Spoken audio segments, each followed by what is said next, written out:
تم کیا سمجھتے ہو گناہ کرنے والوں، خدا کے غضب کو چیلنج کرنے والوں، کیا سمجھتے ہو جن کی شکل قرآن کہہ رہا ہے کہ ہم نے سور اور بندر کی طرح کر دی تھی، وہ کون لوگ تھے؟ وہ پٹھان کے بچے تھے۔ السلام علیکم ورحمۃ اللہ وبرکاتہ۔ جیسا کہ آپ لوگ دیکھ رہے ہیں Ajmal Qadri network channel, تو ہمارے چینل کو سبسکرائب کریں اور بیل آئیکن دبانا بالکل ہی نہ بھولیں، اس لیے کہ آپ کے پاس ہماری نئی ویڈیو کی نوٹیفیکیشن آتی رہے، اور پیر اجمل رضا قادری کے بیانات کو سن کر آپ لوگ اپنے قلب کو منور و مجلہ عطا فرمائیں۔ تو بیان کو شروع کرتے ہیں۔ وہ مغل کے بچے تھے، وہ شیخوں کے بچے تھے، کس کے بچے تھے؟ تو یہ پتا ہے کس کے بچے تھے؟ وہ مغل نہیں تھے، وہ پٹھان نہیں تھے، وہ شیخوں کے بچے نہیں تھے، جن کی صورت اللہ نے سور اور بندروں کی طرح کی، وہ انبیاء کی اولاد میں سے تھے۔ اللہ قرآن اٹھا باضابطہ ان کا نسب پہلے بیان کیا، وہ بنی اسرائیل تھے۔ اور بنی اسرائیل کون ہے؟ اسرائیل حضرت یعقوب کا لقب ہے، اور بنی اسرائیل مطلب اولاد یعقوب، اولاد یعقوب، اللہ اکبر۔ اور اولاد یعقوب کا مطلب کیا؟ یہ بنی اسرائیل اور یعقوب علیہ السلام کا سلسلہ نسب کیا؟ یعقوب علیہ السلام کی ابا حضرت اسحاق علیہ السلام، اسحاق علیہ السلام کی ابا جان حضرت سیدنا ابراہیم علیہ السلام، یہ ہے ان کا سلسلہ نسب۔ لیکن اللہ، اب میں آپ سب کی توجہ چاہتا ہوں، اپنے بھائیوں کی بھی اور بہنوں کی بھی۔ میرے بھائیوں، جب نبی کی پیغمبروں کی اولاد گناہ کرے تو اللہ دنیا کے اندر ان کی شکل سور اور بندر کی طرح کر دے تو ہمارا کیا حال ہوگا، ہمارا کیا انجام ہوگا؟ آپ سوچتے ہیں لیکن اس دنیا میں تو کسی کی شکل سور اور بندر کی طرح نہیں ہوتی۔ میں نے کہا الحمدللہ بالکل نہیں ہوتی۔ اس کی وجہ یہ ہے کہ ان کو جو پیغمبر ملے تھے وہ اور تھے، اور ہمیں جو نبی ملا ہے وہ اور ہے۔ ہمارا نبی نبی الانبیاء ہے، ہمارے آقا سید الانبیاء ہے، ہمارے آقا محبوب خدا ہے۔ لیکن یاد رکھنا، اس کا یہ مطلب نہیں کہ محبوب کی خاطر اگر دنیا میں شکلیں نہیں بگڑ رہی ہے تو قبر میں بھی نہیں بگڑے گی، ایسا نہیں ہے۔ قبر میں شکلیں بگڑے گی۔ اللہ کے رسول علیہ السلام نے فرمایا، ہم نے شب معراج، آقا فرماتے ہم نے شب معراج جب جہنم کا مشاہدہ کیا تو ہم نے دیکھا کہ کچھ لوگوں کی شکل کتے کی طرح ہے، کچھ لوگوں کی شکل خنزیر کی طرح ہے، کچھ لوگوں کی شکل بندر کی طرح ہے۔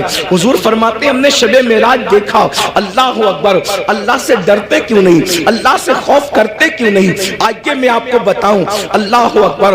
آقا کریم رؤوف الرحیم صلی اللہ علیہ وآلہ وسلم ارشاد فرماتے ہیں کہ معراج کی شب ہم نے ایک منظر دیکھا۔ آقا فرماتے جنت کی سیر کی آقا نے اور جہنم کا مشاہدہ کیا۔ دیکھو یہ باتیں ہمیں نہیں پتا ہے، جس دن پتہ چل جائے گی اس دن ہمیں احساس ہوگا، اور ہمیں یقین ہے ہماری قوم کو جب کوئی بات پتہ چلتی ہے تو وہ اس پر عمل کرتے ہیں، کیونکہ اس پر قرآن کی نص موجود ہے، وَذَكِّرْ فَإِنَّ الذِّكْرَى تَنفَعُ الْمُؤْمِنِينَ، کہ مومنوں کو نصیحت کرو کہ نصیحت مومنوں کو فائدہ دیتی ہے۔ یہ اتنے نوجوان داڑھی کیوں رکھ رہے ہیں؟ یہ کسی نہ کسی خطیب کی گفتگو کا اثر ہے۔ بہت سارے جوان نماز کیوں پڑھ رہے ہیں؟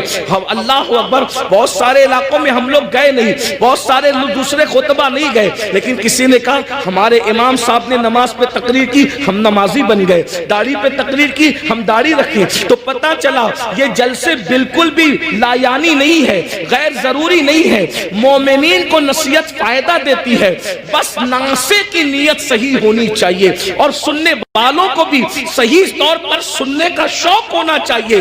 اب آئیے ذرا تھوڑا سا دل کے کانوں سے سن لے۔ آپ نے گزشتہ مہینے کے اخیر میں معراج مصطفیٰ تو سنا ہوگا، لیکن معراج کا ایک حصہ ذرا ہم سے بھی سن لے۔ اللہ اکبر۔ آقا کریم صلی اللہ علیہ وآلہ وسلم ارشاد فرماتے ہیں کہ معراج کی شب ہم نے کیا دیکھا؟ اللہ اکبر۔ جب جہنم کا مشاہدہ کیا، مشاہدے اور سیر میں فرق ہے، جنت کی سیر کی ہے، جہنم کا مشاہدہ کیا ہے۔ اللہ اکبر۔ تو فرماتے ہیں خون کا دریا تھا، پیپ کا دریا تھا، اور اس میں ایک بندہ تیر رہا تھا۔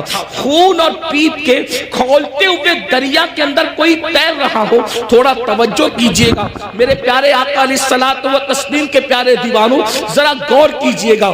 اگر اپنے آپ سے محبت ہے اور اپنے نبی کی باتوں پر یقین ہے تو یہ باتیں میری نہیں ہے، نبی کی ہے، یہ باتیں مصطفیٰ جان رحمت صلی اللہ علیہ وآلہ وسلم کی ہے. ذرا غور کرو. ماں اور بہنوں کی بھی توجہ چاہتا ہوں. یاد رکھنا کسی کی بھی بات میں شک کرو گے تو کوئی نقصان نہیں ہوگا, لیکن اپنے نبی کی بات میں شک کرو گے تو ایمان بھی ہاتھ سے جا سکتا ہے. یہ تمہارے اور میرے نبی نے فرمایا. شب معراج جہنم کا مشاہدہ ہو رہا ہے, خون کا دریا ہے, پیپ کا دریا ہے, اور وہ کھولتا کھولتا خون ہے, کھولتا کھولتا پیپ ہے. اس میں ایک بندہ ڈبکیاں لے رہا ہے, ایک بندہ تیر رہا ہے. جیسے ہی وہ منہ باہر نکالتا ہے, جیسے ہی وہ سر باہر نکالتا ہے, اس کے منہ میں پتھر ڈالے جاتے ہیں. جہنم کی آگ کے بنے ہوئے پتھر اس کے منہ میں ڈالے جاتے ہیں, اور اس کا منہ پھر اسی دریا میں ڈوب جاتا ہے. اس پر یہ عذاب ہو رہا تھا. رحمت للعالمین سے دیکھا نہ گیا. حضور تڑپ گئے, حضور بے چین ہو گئے, حضور بے قرار ہو گئے, اور پوچھنے لگے جبریل یہ کون لوگ ہیں کہ خون اور پیپ کے دریا میں ڈبکیاں لیتے ہیں, اور جب منہ باہر نکالتے ہیں تو پتھر, وہ بھی جہنم کی آگ کے پتھر, ان کے منہ میں ڈال کر ان کو ڈبا دیا جاتا ہے. یہ دردناک عذاب کیوں ہو رہا ہے؟ تو جبریل امین نے عرض کیا یا رسول اللہ, یہ آپ کی امت کے وہ لوگ ہیں جو دنیا میں سود کھایا کرتے تھے, یہ سود کا کاروبار کیا کرتے تھے, یہ سود کا دھندا کیا کرتے تھے.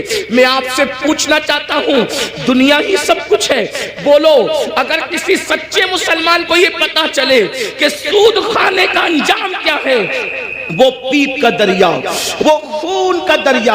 اور خون کا دریا کیوں ہے؟ میں نے غور کیا کہ سود خوروں کے لیے پیپ اور خون کا دریا کیوں ہے.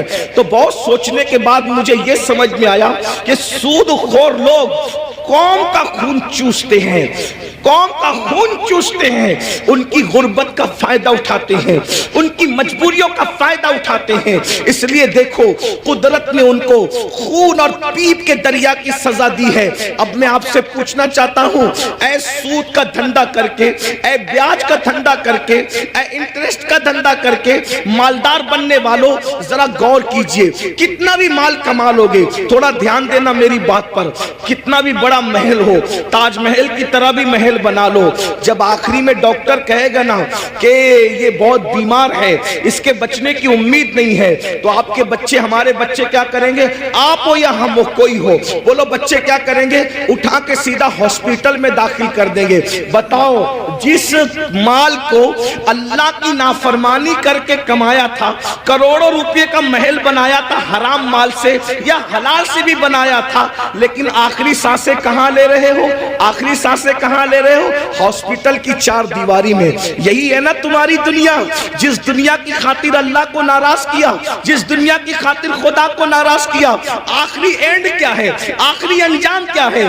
دنیا کے 80% لوگ ہاسپٹل میں آخری سانس لیتے ہیں, اور اکثر لوگ تو آئی سی یو میں آخری سانس لیتے ہیں. ہائے ہائے, قدرت کا امتحان تو دیکھو, قدرت کی سزا تو دیکھو. یاد رکھنا بہت کم وہ خوش نصیب ہے جو اللہ اکبر سجدوں میں جاتے ہیں, خدا کے حرم میں جاتے ہیں, تلاوت کرتے کرتے جاتے ہیں. 80% لوگ دوا خانوں کی چار دیواریوں میں آخری سانس لیتے ہیں. اللہ اکبر. میں اس پہ کوئی فتویٰ نہیں لگا رہا ہوں, میں مفتی بھی نہیں ہوں, لیکن اتنا ضرور کہوں گا, ذرا غور تو کرو, کروڑوں کی بلڈنگ پڑی ہوئی ہے اور آپ کرائے کے دوا خانے کے اندر آخری سانس لے رہے ہو. پلنگ ہے, ہاں ہاں, کپڑوں پہ غرور کر کے خدا کو بھولنے والوں, یہ خدا کا امتحان دیکھو, اللہ کی آزمائش دیکھو, خدا کا امتحان دیکھو. ان عذاب ربک لواقع. ارے فرعون جس امتحان سے گزرا, اس امتحان سے تم بھی گزارے جاؤ گے. خدا کے غضب کو چیلنج کرنے والوں اپنے کپڑوں پہ اتراتے تھے, پہنانے والے خدا پہ ناز نہیں تھا, کپڑوں پہ گھمنڈ تھا نا, کپڑوں پہ غرور تھا نا. کیا ہوتا ہے, 50,000 کا میرا ڈریس ہے, 25,000 کے اچھے کپڑے پہنو, اسلام منع نہیں کرتا, لیکن آخری میں کیا ہے, سارے اچھے کپڑے اتار کے گھر رکھ دیے گئے اور ہاسپٹل کے کپڑے تمہیں پہنائے گئے. یہ مرنے سے پہلے خدا کا امتحان ہے. کس دنیا سے منہ لگا رہے ہو, کس دنیا سے دل لگا رہے ہو, کس دنیا کے چکر میں اللہ کو بھولے ہو, کس دنیا کے چکر میں شریعت کو پیٹ کے پیچھے ڈالے ہو, کس دنیا کے چکر چکر میں دین کو پیٹ کے پیچھے ڈالے ہو۔ مسلمانوں، اگر تمہیں یہ علم ہو جائے کہ دنیا کی اوقات کیا ہے تو تم کبھی دنیا کو منہ نہ لگاؤ، دنیا سے دل نہ لگاؤ۔ اللہ کے رسول علیہ السلام نے ایک مرتبہ دریا کے اندر اپنی انگلی ڈبوئی اور دریا میں انگلی ڈبو کر کے باہر نکالا، اور باہر نکال کر کے فرمایا یہ میری انگلی میں جتنا پانی آیا وہ دنیا ہے، اور یہ جو سارا پانی ہے وہ آخرت ہے۔ اب بتائیں، قطرے کو لے کر کے سمندر کو چھوڑنے والے نادانوں، دراصل علم نہیں ہے۔ اگر ہمیں علم ہوتا تو پتہ چلتا، وَالْآخِرَةُ خَيْرٌ وَأَبْقَىٰ، آخرت بہتر بھی ہے، آخرت باقی رہنے والی بھی ہے، دنیا باقی رہنے والی ہے ہی نہیں۔ اور دنیا تو کہتے اسے ہیں جو ادنا کی بھی تصغیر ہے، جو ادنا سے بھی گری ہوئی کو دنیا کہتے ہیں۔ ادنا کا مطلب سمجھتے ہیں نا؟ ادنا کا مطلب چھوٹا، اور دنیا اور اس سے بھی گری ہوئی، جس کا نام ہی دنیا ہو، حقیر۔ لیکن یہ پتا ہم سمجھتے دنیا کوئی بڑی چیز ہے، ارے نادان، دنیا کہتے ہی حقیر کو ہے، ایسی حقیر کہ اس سے زیادہ کوئی حقیر نہ ہو، جیسے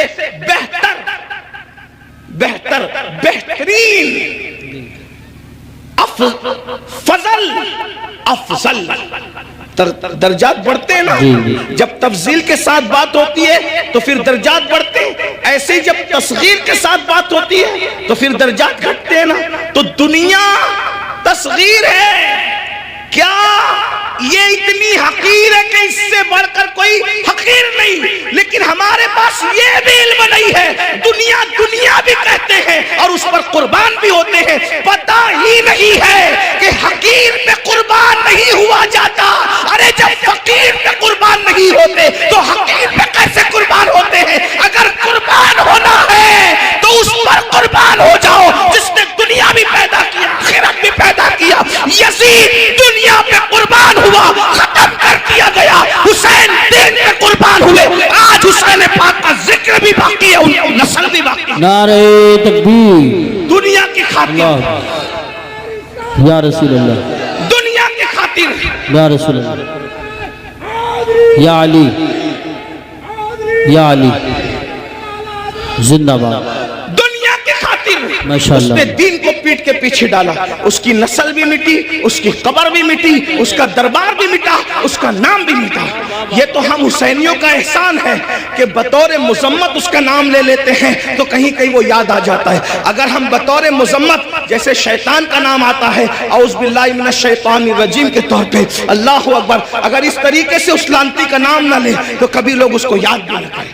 یہ تو ہم حسینیوں کا احسان ہے کہ مذمت کے اعتبار سے کہیں نہ کہیں وہ یاد آتا ہے۔ یہ ہے دنیا، اب اسی دنیا میں غرق ہو رہے ہو، اسی دنیا میں ڈوب رہے ہو۔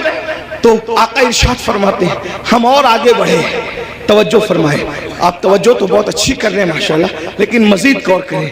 آقا فرماتے ہیں ہم اور آگے بڑھے تو ہم نے کیا دیکھا؟ کچھ مرد اور عورتیں ہیں جن کی چمڑیاں آگ کی کینچی سے کاٹی جا رہی ہے۔ بس میں بات طویل نہیں کروں گا اور ختم بھی کر دوں گا وقت پہ، کیونکہ ہم 1 گھنٹہ لیٹ چل رہے ہیں اور مجھے دوسرے پروگرام کی طرف، رات کے پروگرام کی طرف جانا بھی ہے۔ لیکن غور سے سن لیں، معراج کا یہ بھی حصہ ہے۔ فرمایا کیونکہ معراج میں حضور اللہ فرماتا ہے لِنُرِيَهُ مِنْ آیَاتِنَا، ہم نے ان کو اس لیے سیر کرائی مسجد حرام سے مسجد اقصی تک تاکہ ہم ان کو اپنی نشانیاں دکھائیں۔ یہ نبی کا دیکھنا ہے، نبی کا دیکھنا ہے۔ جہنم میں لوگ بعد میں جائیں گے، نبی پہلے دیکھ رہے ہیں۔ جہنم میں لوگ بعد میں جائیں گے، نبی پاک پہلے دیکھ رہے ہیں۔ توجہ کریں، یہ نبی کا دیکھنا ہے، یہ نبی کے دیکھنے کی شان ہے۔ پھر بھی کچھ لوگ کہتے ہیں کہ نبی کو غیب کی خبر نہیں۔ میں نے کہا نادان، اگر یہ غیب نہیں ہے تو پھر غیب کسے کہتے ہیں؟ حضور دیکھ رہے ہیں، جہنم میں جانے سے پہلے جہنمیوں کو اللہ دکھا رہا ہے۔ فرماتے ہیں ہم نے دیکھا کہ جہنم کے اندر کچھ لوگوں کی چمڑیاں آگ کی کینچی سے کاٹی جا رہی، آگ کی کینچی سے، اور وہ چیخ پکار رہے ہیں اور ان کی چیخ سنی نہیں جاتی۔ کیسے سنی جا سکتی تھی؟ رحمت للعالمین ہے۔ حضور فرماتے ہیں جہنم کی آگ کی کینچیوں سے چمڑیاں کٹ رہی تھی۔ اس پہ ذرا دھیان دینا، دنیا کی آگ نہیں، اور دنیا کی کینچیاں بھی نہیں، جہنم کی آنکھ، جہنم کی کینچی اور چمڑیاں کٹ رہی، وہ چلا رہے ہیں۔ میں نے پوچھا جبریل یہ کون لوگ ہیں؟ اس میں مرد اور عورتیں ایک ساتھ تھے، وہ ننگے تھے، مرد اور عورتیں ایک ساتھ تھے، ننگے تھے، ان کی چمڑیاں کٹ رہی تھی آگ کی کینچی سے اور چلا رہے تھے۔ پوچھا جبریل یہ کون ہے؟ جبریل امین نے کہا یا رسول اللہ صلی اللہ علیہ وآلہ وسلم، یہ آپ کی امت کے وہ لڑکے اور لڑکیاں ہیں، وہ مرد اور عورتیں ہیں جو سج دھج کر گھروں سے اس لیے نکلتے تھے، لڑکے اس لیے سج کے نکلتے تھے کہ ان کو لڑکیاں دیکھیں، اور لڑکیاں اس لیے سج دھج کے نکلتی تھی کہ ان کو لڑکے دیکھیں، اور ایک دوسرے کے فتنے میں بدکاری میں مبتلا ہو جائیں تو یہ ان کو آگ کی کینچی سے آج کاٹا جا رہا ہے۔ دیکھیے سجنا سنورنا برا نہیں ہے، لیکن اس لیے سچ کے نکلنا کہ لوگ میری طرف گناہ کے حوالے سے مائل ہوں، بدکاری، ورنہ ہم سج کے نکلنا تو میرے نبی کی سنت ہے۔ بے شک ام المومنین سیدہ عائشہ صدیقہ فرماتی ہیں کہ جب حضور گھر سے نکلتے تھے اگر آئینہ میسر نہیں ہوتا تو حضور پانی میں اپنی شکل انور دیکھا کرتے تھے، تو میں کہتی تھی حضور آپ بھی؟ تو آقا فرماتے ہیں عائشہ اللہ حسن والا ہے اور وہ حسن کو پسند کرتا ہے، اگر کوئی بندہ گھر سے سج سنور کر زینت کے ساتھ نکلتا ہے تو جس کے پاس جاتا ہے اس کی بھی اور جو جاتا ہے اس کی بھی اللہ دونوں کی مغفرت فرما دیتا ہے۔ ہمارے یہاں تو نماز کے لیے بھی سج سنور کر مسجد جانے کا حکم ہے، لیکن افسوس اس بات پر ہے سجنے پر اسلام اعتراض نہیں کرتا، سنورنے پر اسلام اعتراض نہیں کرتا، زینت کرنے پر اسلام اعتراض نہیں کرتا۔ اسلام یہ کہتا ہے کہ اچھی نیت کے ساتھ زینت کرو، یہ نیت سے زینت کرنا، عطر لگانا، خوشبو لگانا اور اپنی شکلوں کو سنوارنا کہ معاذ اللہ مرد اس طرح سے کرے کہ عورتیں ان کی طرف متوجہ ہو اور بدکاری میں مبتلا ہوں، اور عورتیں اس لیے سجے سورے کہ مرد ان کی طرف متوجہ ہو کر بدکاری کے اندر مبتلا ہو جائے۔ میرے آقا صلی اللہ علیہ وآلہ وسلم کی کنیزوں سے ایک بات کہنا چاہتا ہوں، سنورنا عورتوں کو ضرور ہے لیکن باہر نکلنے کے لیے نہیں بلکہ اپنے شوہر کے لیے۔ یہاں تک فرمایا گیا جو عورت اپنے شوہر کا دل خوش کرنے کے لیے بنتی اور سنورتی ہے، اللہ تبارک و تعالی ایسی عورت کو نفل نماز پڑھنے سے زیادہ ثواب عطا فرماتا ہے۔ لیکن یہاں بازار میں جانے کے لیے نہیں سنورنا، ولیمے میں جانے کے لیے نہیں سنورنا، باہر نکلنے کے لیے نہیں سنورنا، عورت کو اگر سنورنا ہے تو شوہر کے لیے سنورنا ہے۔ اور ایک بات بھی اپنی بہنوں سے کہہ دوں، اللہ کے رسول علیہ السلام نے تو یہاں تک فرمایا جو عورت عطر اور خوشبو لگا کر اپنے گھر سے نکلتی ہے کہ وہ خوشبو مردوں کو اپنی طرف مائل کرتی ہے، ایسی عورتیں قیامت کے دن زانیہ عورتوں کی حیثیت سے اٹھائی جائے گی۔ جیسا کہ آپ لوگوں نے Ajmal Qadri network channel سے بیانات کو سماعت کیا ہے تو ہمارے چینل کو سبسکرائب کرنا بالکل ہی نہ بھولیں۔ ملتے ہیں اگلی ویڈیو میں۔ السلام علیکم ورحمۃ اللہ وبرکاتہ۔